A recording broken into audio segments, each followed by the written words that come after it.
let's talk about the derangement syndrome that is taking place in the U.S. Uh, and the West. All right. So, what do I mean by the derangement syndrome? You have RFK, who did an interview with this so-called rabbi, Jewish rabbis, Shmuley or something like that. And this guy is a what the hell is it? Zionist. He's a Zionist, and as far as I'm concerned, Zionism is the equivalent of what the Nazis did to the Jews. Uh, but they call it Zionism. It might as well be Nazism because what they do, what the Israelis do, and not the Jews. I'm not talking about the Jews. What the Israelis do, the same sort of indoctrination and conditioning that the Nazis did,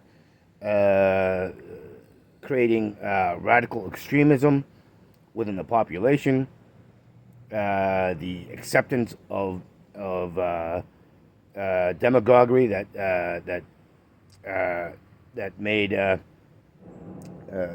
the population into these murderous, villainous, just outright evil, and if you know, and if you keep track of the realities, not the narratives, not the fiction, the fantasy, and look at the actions. Okay, and now more and more to the actions, not only the actions, but the words, the wording used by the Zionist Nazis, and it's not even just Jews. It's Christians, Zionists, and whatever other who ascribe to this unhinged, this sadistic, patently evil ideology. Israel is a colonial made up colonial country, and so RFK's sitting down with the Shmuley evil prick, and talking these completely unhinged narratives, and then carrying that over into Jimmy Dore and repeating the same shit, and Jimmy should have, because Jimmy has shown a lot of the real world realities on his show, and so Jimmy shouldn't allowed RFK to talk over him. Should have taken a more forceful approach, and brought up all of the stuff, and shouldn't have accepted RFK's. I don't know about that, and so on and so forth. Especially when he was so assertive in all this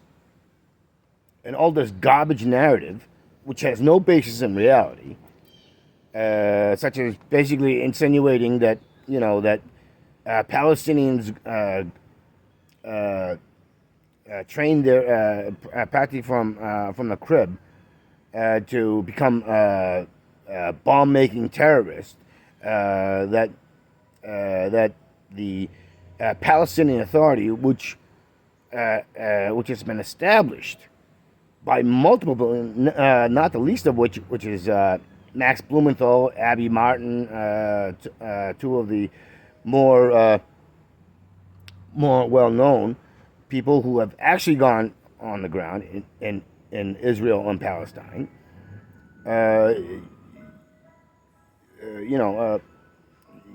There's a young American activist who was in Israel, trying to stop Israeli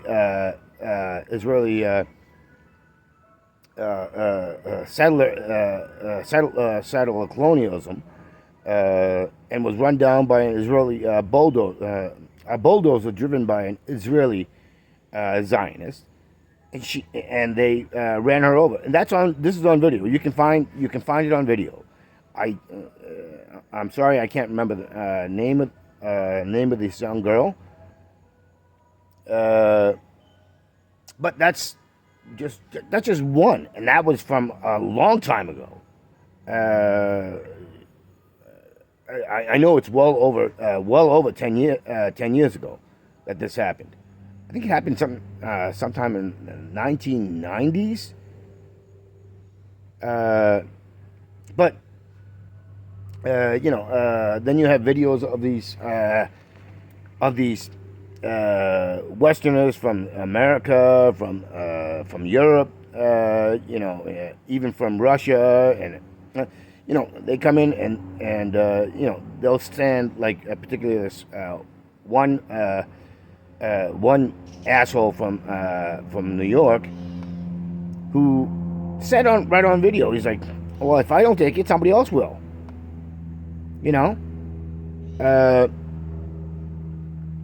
And that somebody else is not Palestinians, and the Palestinians have documents and everything else, as well as physical keys to prove that property belongs to them.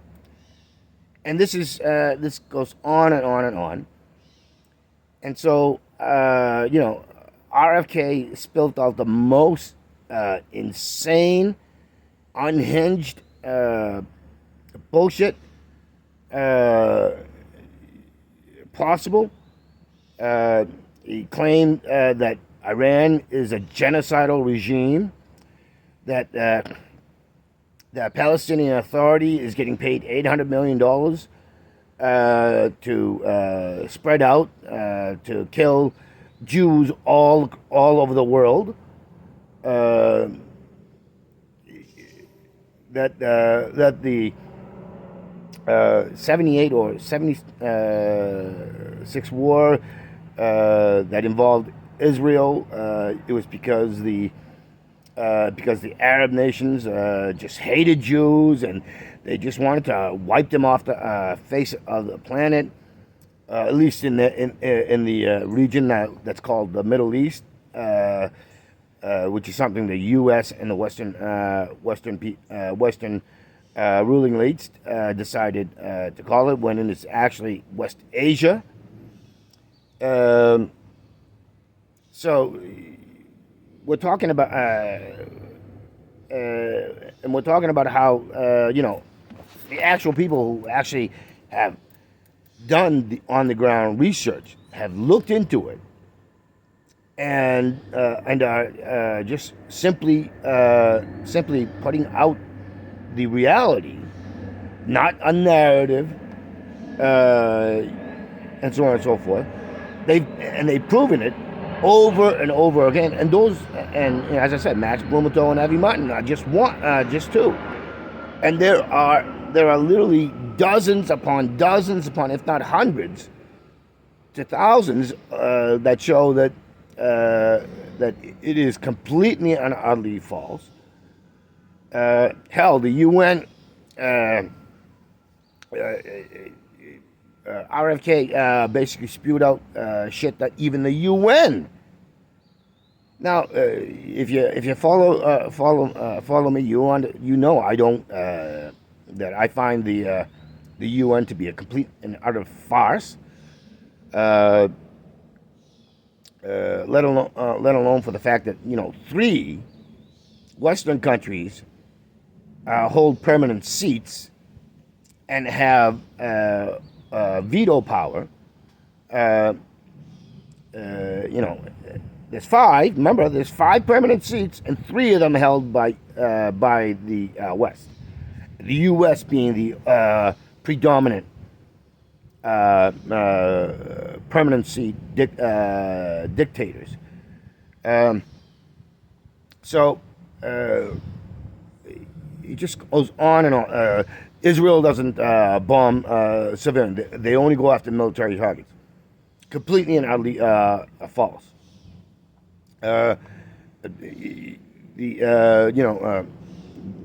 RFK ignores one crucial factor.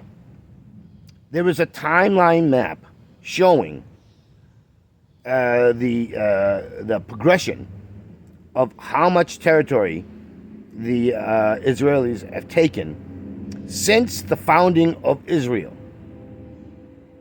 All right?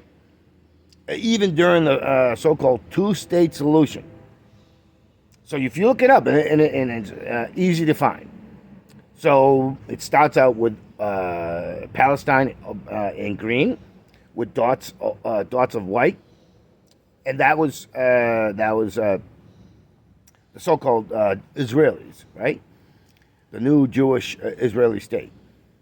And then the next one shows an increase, dramatic increase in the white, which is Israel, and the last is the complete reversal of the original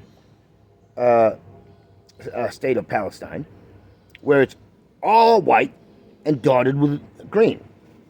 Now, just by looking at that, it should tell you. It should say. It should give warning. This is all bullshit. This is all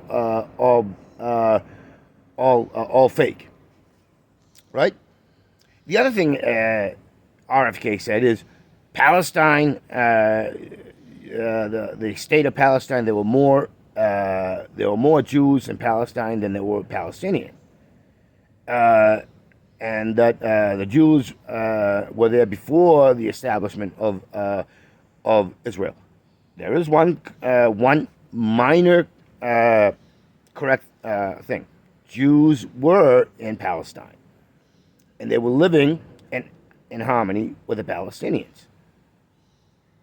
Okay, there were no religious conflicts. There were no ethnic conflicts. Nothing.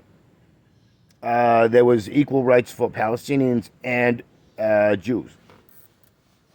And there were Jews also in other places, like in Iran, okay, and a lot of the and many of the so-called Middle East countries, or West Asia, which is what they're going back to, and that's the people in the Middle East. So you have all that. You have Gaza, which has been described by people like Noam Chomsky. Although my feelings about Noam Chomsky is like he likes to take credit for what others have said and done or written.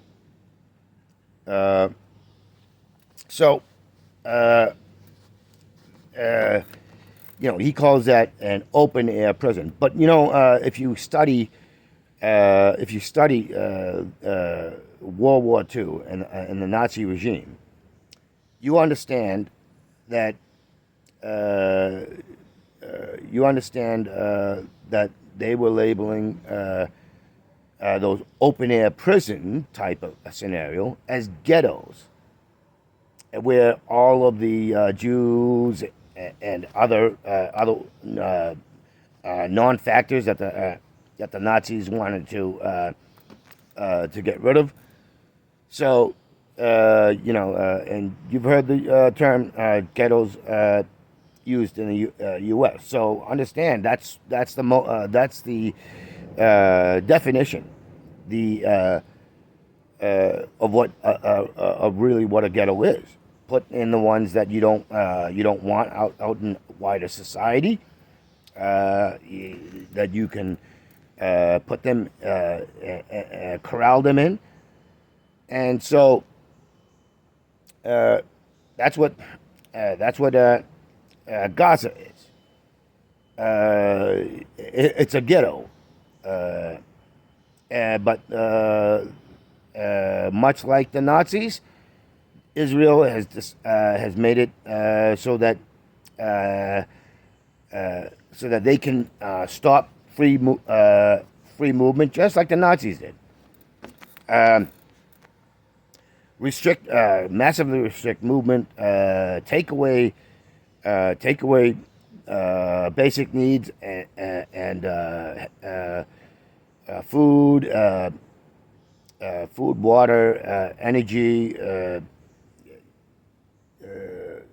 and basically free movement. But Gaza is not the only place. Jenin, which is called a refugee camp, and this is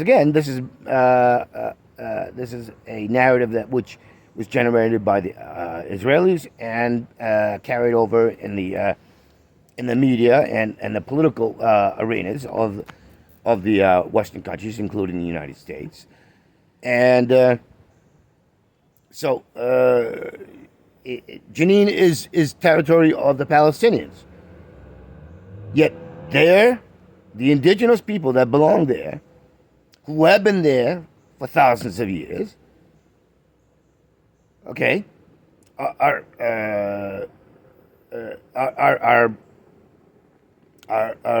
somehow in a refugee camp in their own land territory. How does that make sense? RFK says, "Oh, the people in Jenin is just one big bomb-making factory, and the children are brought up to be terrorists, practically from the crib."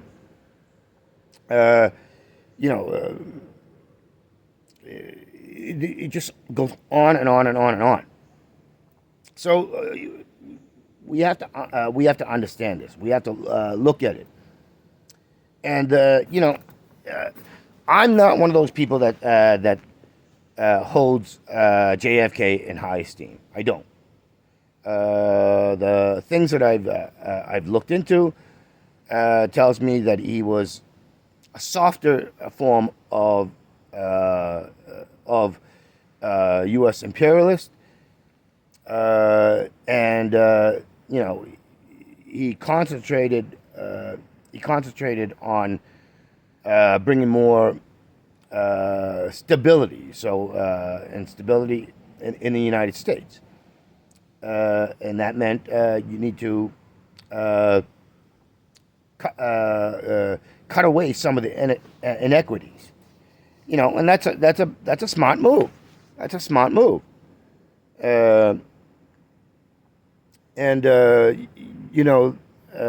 but as far as U.S. imperialism goes, the benefits of the U.S. imperialism for the United States, it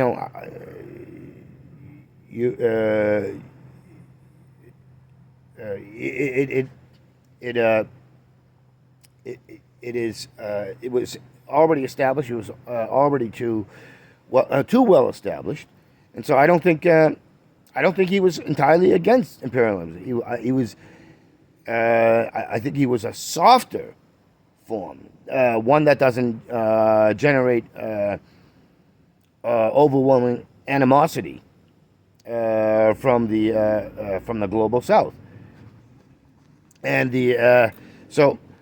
I think RFK Jr. is the same way. The fact that he's trying to bring more stability and cut down on the inequities, but not totally, in the United States, But then you have the one. Then you have this completely unhinged, uh, basically sadistic rant by RFK shows that he is an imperialist, and he picks and chooses where the imperialism will benefit the most. And the Israel is a fundamental part of U.S. imperialism, U.S. neo-colonialism. The way he attacked Iran, the way he attacked even the Saudis and the Syrians and you name it. You know, he uses the Ottoman Empire, which Palestine was part of, and you know, and he says the Palestinians fought for the Ottomans. Of course they did. They were part of the Ottoman Empire. You fucking moron. You know, it wasn't like Palestinians like, ooh, we want to fight. We want to fight because you get what I mean. It's just ridiculous. And this brings me to what's happening in Niger, or Niger, whatever you want to call it. And they call it a coup, but it's not a coup. It's a revolt. It's a rebellion.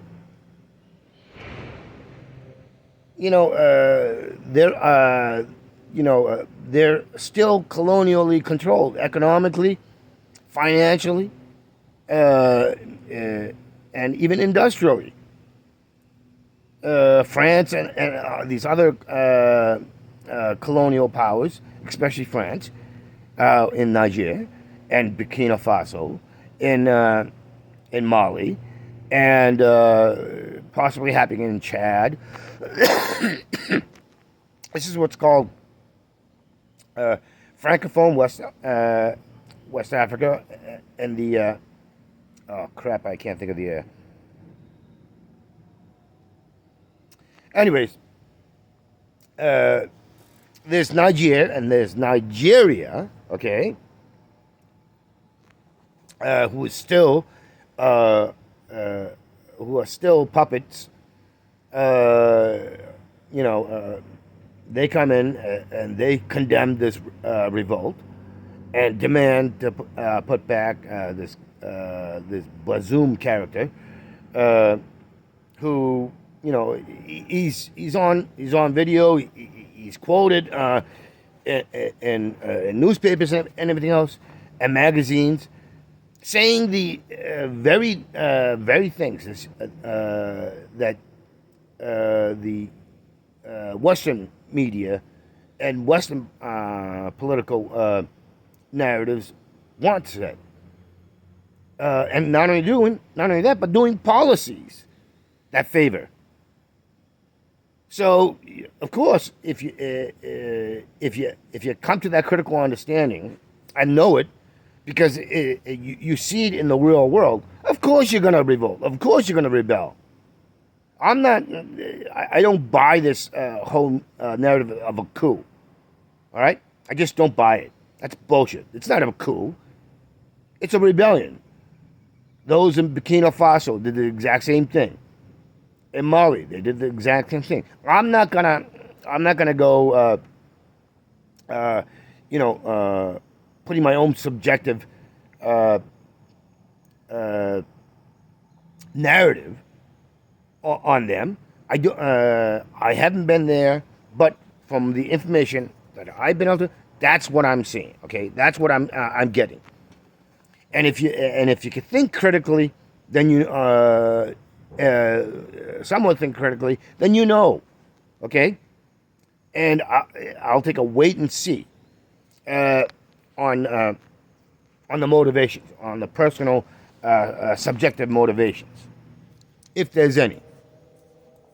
Right now, I can only take what these rebellion leaders are saying, and taking some of their actual policies and actions, which fosters what they're saying. So there's word and action. France using ECOWAS, their remaining puppets, to declare, they're going to do sanctions, or they have this until this day to reinstall the puppet that they will possibly go in militarily. And so you got Burkina Faso, Niger, and Mali, and Algeria. Basically standing together, saying, you come after Nigeria, you're coming after us, and you'll be declaring war on us. Well, they'll declare war. Anyways, you get what I mean. So, this is just another example of what I started with, and that's the title I'm going to be using. So, this continues to go on and on and on and on, and so it's crucial for people to understand this. Doesn't mean that I haven't made a mistake.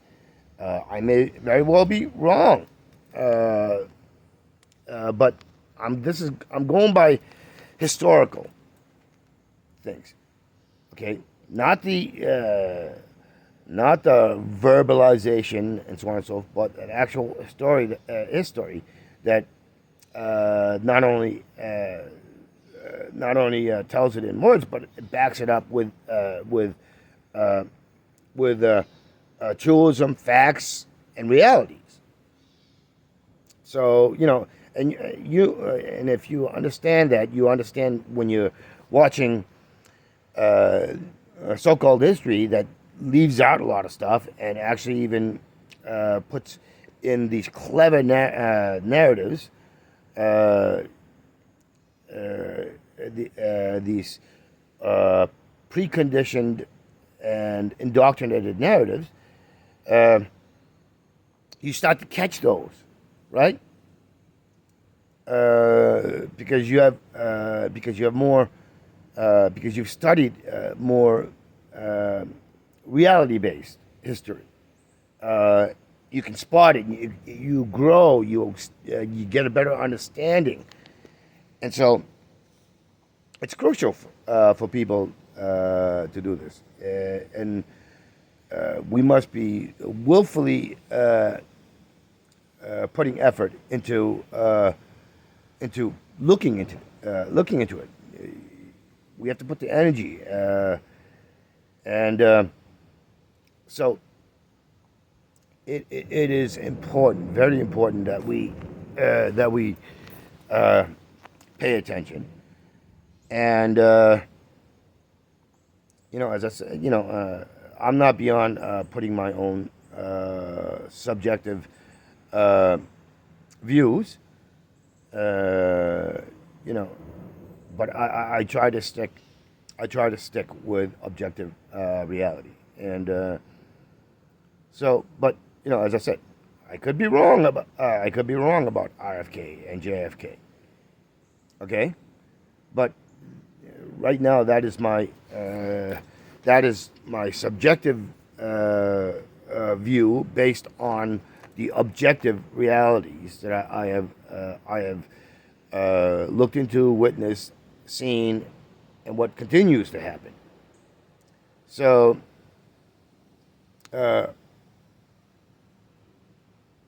So it's important. I wasn't going to. I'm gonna state right here. I wasn't going to support RFK.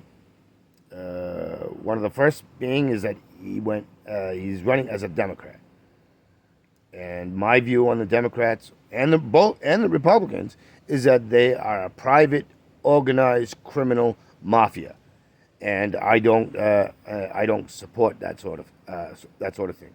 The evidence is overwhelming. It's overwhelming that they do not serve the interests of the whole, that they serve themselves and the interests of those who have the capital, the money, to push for their agenda, to make them more profitable, more influential, more controlling, and so on and so forth. So it's this small, extremely small minority of those who have made themselves the ruling elites, the pirates, the mafias, the barbaric savages who use everything that their money and power and influence and control can get, and they don't just do it around the world; they do it on the home front. This is something that Michael Hudson talks about, and I've learned from looking into into history, into real objective history, that the Greeks and the Romans, the Greek Empire, the Roman Empire fell because of the greed, and greed breeds utter stupidity, a destructive stupidity. And so the Greek Empire went down because of that. The Roman Empire went down because of that. The Ottoman Empire went down because of that. It's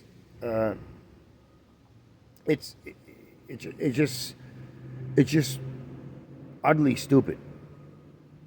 And the only way you could describe this sort of greed and stupidity is evil, because evil, by definition, is an obsessive compulsion to hoard power, and the power often is the most nefarious, malicious, atrocious actions you can possibly take. The most devious, the most malfeasance. You get it. It just goes on and on and on. It's a departure from thinking that you are part of the collective, part of a community, and that you are basically the lords and ladies of all that you see, and everything must serve you. That's what it comes down to, and that is something that the U.S. And the West have been doing for centuries. For centuries, it's old money. It's old ruling class. It's and the creation of new money and new ruling class. But it's always small. It is always small. You allow a few to get in into that, so that you can have better control over the masses, over the lands, over everything. And money is the money and currency is the foundational creation that they impose, that they use their control with the means of their holding lands, manufacturing, ideas, you name it, education, information. So, but that's how they do it. When you live in a society where the few who own and control the money, the currency, they're obviously going to have more control, especially when the society buys this nonsense. You know, it's just like going into a casino, right? The house always wins. The house always wins, and that's basically it.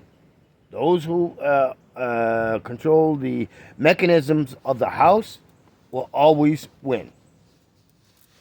And until people understand that, until people come to this critical understanding,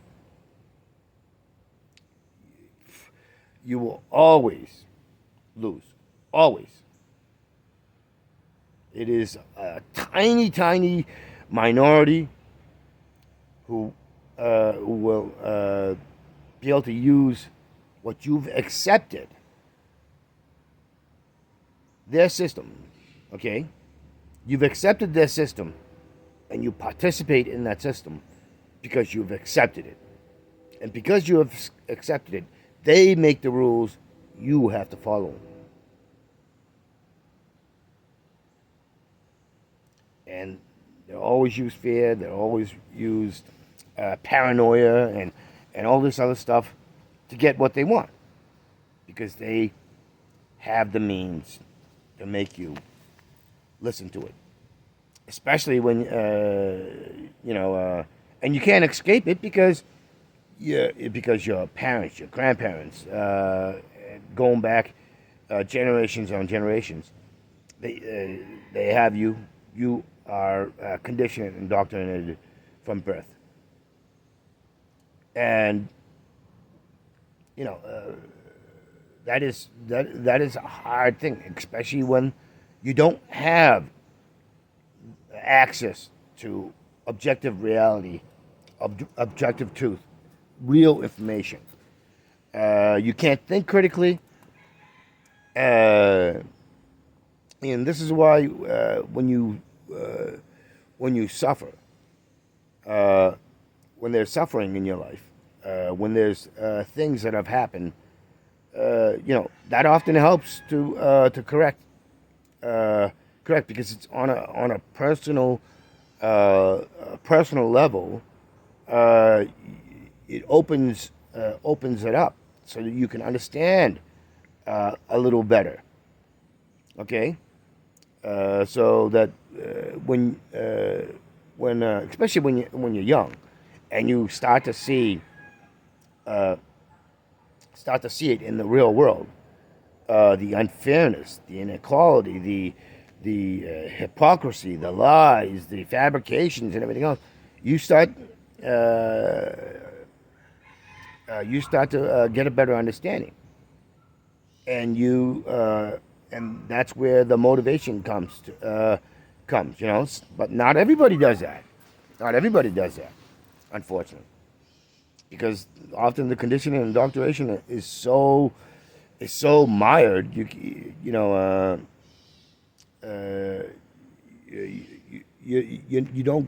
not motivated.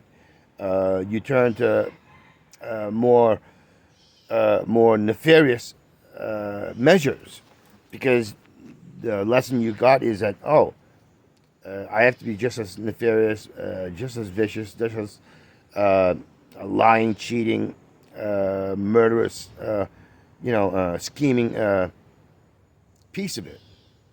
Or you become a nihilist and you say, well, there's nothing I can do about it.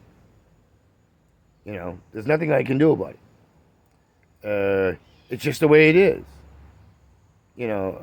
Life is short. Suffering happens everywhere. Rather than thinking, if we come together collectively, if I learn and put the effort to learn and I talk to others. This is what I do with this channel. That's my motivation. Is to bring in a collectivism. Uh, you know, aside from the narrative of uh, for the people and of the people, that's just that's those are just words. The reality is completely different. It is the exact opposite, and uh, you know, I not only talk in that way, but I uh, but I actually put out real ideas and things that actually can. And that's why when I put out videos about different things that I've come up with, I say I'm not trying to put this out there to make money or become famous or become a leader. We should all be leaders. We should all we should all be proactive in this.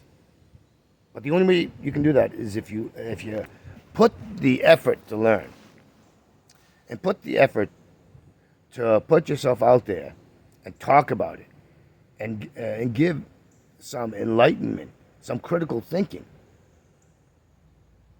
This is why I don't buy into the whole trademarking and patenting and the IPO. This is why I don't buy into all that bullshit, because I've come to the critical understanding. This is also why I've said on my other videos, you can't put legs and arms on a dollar bill and tell it to do something. It just won't do it. The Great Pyramid was built by actual people, a lot of people. Aside from the fact that they were that a lot of it was slave labor, or the Great Wall. You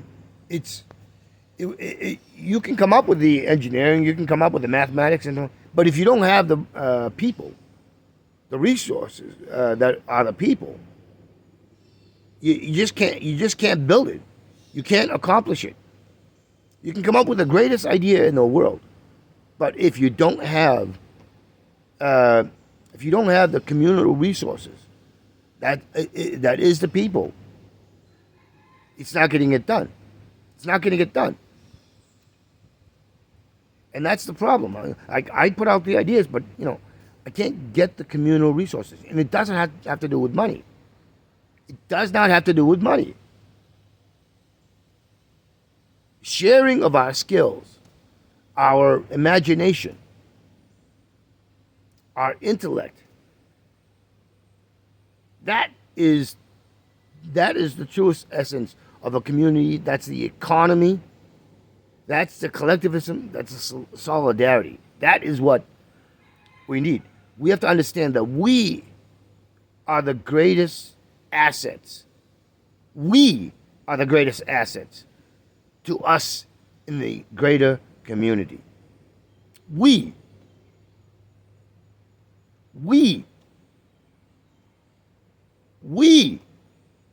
are the greatest assets collectively, and to put up a system where people owned own us through the mechanisms of money and having patent control or trademark control and all that other stuff, or the lands, or possession of minerals and commodities and farming techniques and all that other. That's a surefire way to bring in equality, bring in bring in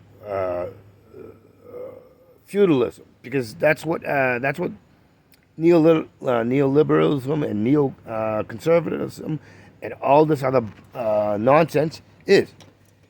Financial and monetary control is feudalism. It's feudalism. It's we're we're regressive. We're going back. We're going back, and you can put all these wording and everything else, but it doesn't detract from the reality that you have become nothing more than feudal assets, feudal commodities, expendable to increase their control, their power, to make you fight wars, thousands of miles away.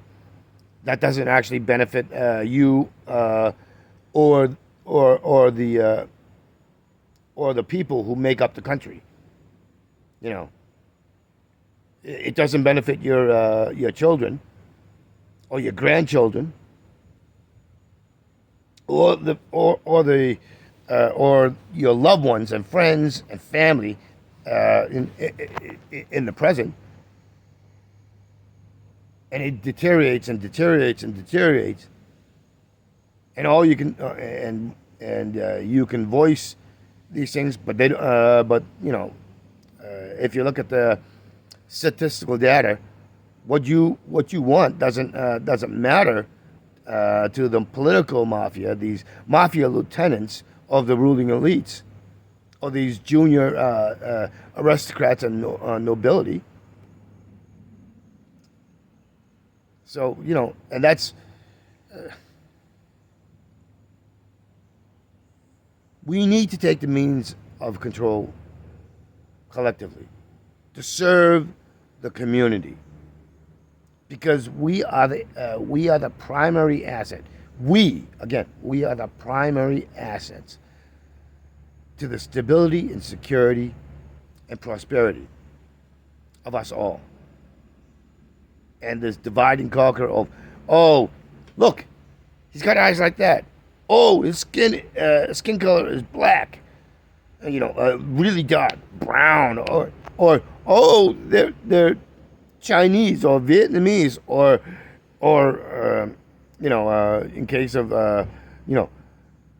we're English and they're French, and they're German and we're Slavs, and it doesn't matter. It does not matter. The only true home we have, the only true ecosphere we have, is the living planet.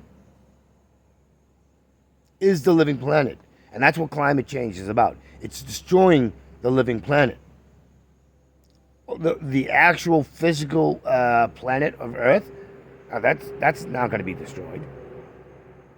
We can use all the nuclear weapons we want. You're not destroying the actual planet. You're destroying the living planet, which is crucial to our survival. The most important factor in our continuing existence. So we have to come to understand this. We need to throw off these arbitrary fears. We need to enhance ourselves collectively. True security lies in taking control, in husbanding the living world which nurtures us. Gives us everything. Because nothing is made without we taking from the living world, which sustains us, and we can do it in a way that's not catastrophically destructive. in the long run, or even in the short term, which is what climate change is about. Changed the, we've changed the, we've changed and contributed so many toxic and destructive elements that climate changes, it naturally changes, but we've enhanced and bolstered it and progressed it to the point where the natural world can't keep up, can't accommodate, can't retard the effects and help to balance it out. So there are a lot of people, including Jimmy, and I like Jimmy, but Jimmy's stupid about it. He's starting to talk in those uncritical ways, this unaware way of saying, oh, they say all this stuff about climate change and everything else, and then then he buys into these very clever climate deniers, using arguments that and unfortunately, Jimmy's not the only one. I mean, Jimmy's a fairly smart guy. He's a fairly smart guy, but for all his intelligence and his awareness of that that they manipulate, yet he's still heading towards that. And part of the reason is, like, as I said, I talk about how I'm not a free speech warrior. I'm a free, objective reality speech warrior, and so on and so forth. I'm not one of these non-violent pacifist protester idiots, because plain fact of the matter is, we live in violence. We exist in violence. And the fact is, fear should be used to correct behavior and thinking that's outside of reality. And it doesn't mean that you go out there immediately and start lopping off heads or shooting down people. No, you use the proper measures, such as talking about things in such a way so it gets through and understands, and you use real, reality-based facts, truths, truisms to do it. And if they persist on doing it, and they take more active, extremist, radical steps, then the consequences should be go lop off that head. Don't allow them to be on media platforms to spout their nonsense. Restrict what they can say and what they can do.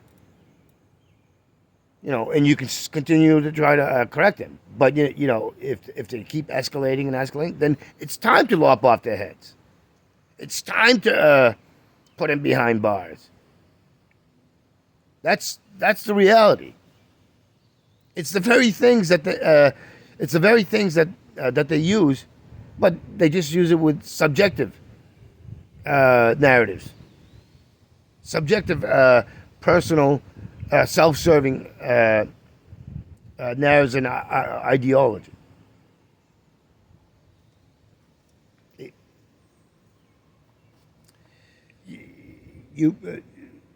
But you can't reach that. You can't reach this level unless you understand, and you can start seeing it.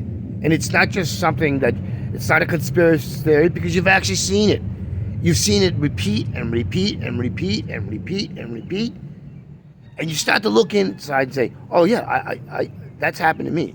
Oh yeah, I understand. You know, that's how you get the experience. And that's how you grow and evolve experience and come to a critical thinking.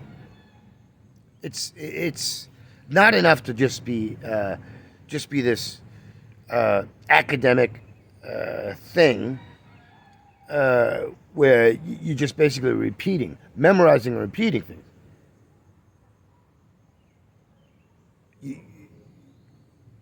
You need experience and talking with each other and pointing out these things. That's where the experience can be enhanced. That's why you can say, in your living existence, you can say, "Oh, yeah, now I get it. Now I see," because now you've experienced it, and that puts more motivation to learn. So, it, without that knowledge, the saying of knowledge is power is 100% correct. Ignorance is an enemy. It is a sin. And we have to correct our ignorance and correct our sins.